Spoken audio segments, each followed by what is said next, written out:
तर good morning public. आज आपल्या कॉलेजचा पहिला दिवस होता आणि तुमचा भाऊ सुद्धा खूप लवकर उठला होता. मग काय आम्ही तुषार भाऊला घ्यायला निघालो होतो. नंतर मग काय तुमचा भाऊ पेट्रोल भरून कोपरगावच्या दिशेने निघाला होता.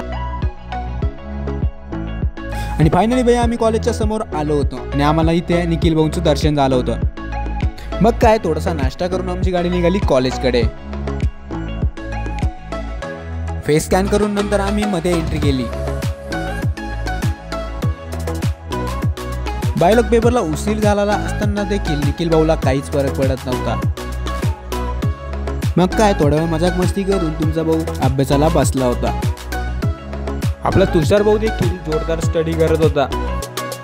आणि बघतो तर काय चक्क सुफियान भाऊ सुद्धा खूप जबरदस्त स्टडी करत होते. हा पेपर देऊन आम्ही बाहेर निघालो होतो. त्या तीन दलिंदरांचं काहीतरी वेगळंच डिस्कशन चालू होतं. नंतर मग आम्ही हनुमान मंदिराकडे गाडी पार्क करून काही टेक्स्ट घेण्यासाठी आलो होतो. फायनली काही आता आमचं वर्क कंप्लीट करून आम्ही घरी निघालो होतो. तर भाई तुम्हाला ब्लॉग कसा वाटला नक्कीच कमेंट करून कळवा आणि अशाच नवीन ब्लॉगसाठी आपल्या चॅनलला लाईक सबस्क्राईब आणि शेअर करायला विसरू नका.